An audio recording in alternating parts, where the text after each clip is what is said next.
नमस्कार, मैं हूं शिखा शुक्ला और आप देख रहे हैं स्काई इंडिया टीवी न्यूज। आइए रुख करते हैं आज की ताजा तरीन बड़ी खबरों की ओर। चोरहटा थाना क्षेत्र के अल्ट्राटेक सीमेंट के खिलाफ क्षेत्रीय लोगों का आंदोलन जारी है। आंदोलन की शुरुआत में पुलिस की संख्या कम थी, लेकिन जैसे जैसे मामला बढ़ा, चौकी प्रभारी एसआई और अंत में डिप्टी कलेक्टर को भी यहां आना पड़ा। ग्रामीणों ने मेन गेट पर पहुंचकर अपनी मांगे रखी, जिनमें बेरोजगार युवाओं को रोजगार, क्षेत्र की समस्या और प्रशासनिक कार्यवाही की मांग शामिल थी। डिप्टी कलेक्टर ने आश्वासन दिया है कि मामले का निर्णय 7 दिनों के भीतर सभी के सामने बैठकर किया जाएगा।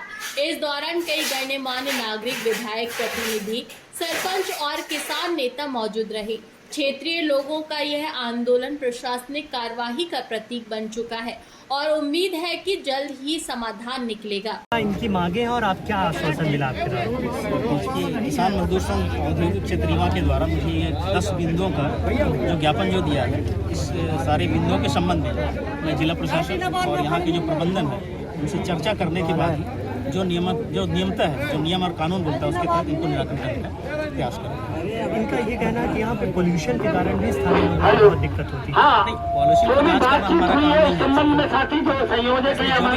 उनसे रिपोर्ट ले रहे हैं, प्रदूषण कहता है कि प्रदूषण यहाँ भारी है तो उसके खिलाफ उसके अनुसार कार्रवाई की जाए।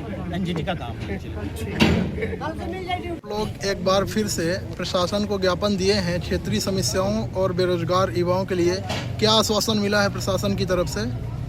हम लोग स्थानीय रोजगार को लेकर के बीच बीच में प्रशासन को ज्ञापन देते रहे हैं, जिसका कोई निराकरण अभी तक प्रशासन के द्वारा और ना ही कंपनी प्रबंधन के द्वारा कुछ ऐसा माहौल बनाया गया जिससे हम लोगों को लगे कि हम लोगों को लेकर के गंभीर है, हमारे मुद्दों को लेकर के गंभीर है। हम लोगों को ऐसा नहीं लगा, इसलिए हम लोगों को आए दिन इस आंदोलन के माध्यम से इस तरह के आंदोलन करने पड़ रहे हैं, जिसकी वजह से हम लोगों को भी दिक्कत होती है।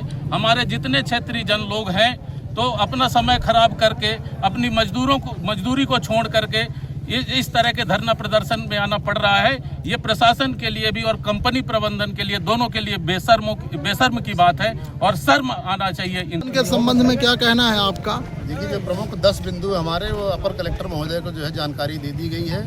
तमाम इस क्षेत्र के मजदूर और किसान आज अल्ट्राटेक सीमेंट के गेट के सामने एकत्रित थे और मूल विषय जो है कि जो प्रवासी मजदूर हैं उनको जो है हटाया जाए और स्थानीय जो है लोगों को रोजगार दिया जाए। हमारे यहाँ भी रीवा, सतना, आसपास के 12 गांव हैं, वहाँ पर भी जो है बहुत सारे बेरोजगार युवा हैं, उनको भी रोजगार दिया जाए। दूसरी बात यह है कि जो यहाँ पर जमीन अधिग्रहण की जाती है किसानों की, उनको भी मुआवजा सही रूप से नहीं दिया जाता है और साथ में रोजगार नहीं दिया जाता। जब ये कंपनी आई थी तो उस समय कलेक्टर और प्रबंधन और इस क्षेत्रीय लोगों के बीच में जो है त्रिपक्षीय वार्ता और लिखित रूप से स्पष्ट प्रमाण है, जिनकी ज़मीन ली जाएगी उनको जो है एक घर के एक व्यक्ति को जो है जरूर परमानेंट नौकरी दी जाएगी। वो जो है कानून का पालन करने से प्रबंधक पीछे हट रहा है।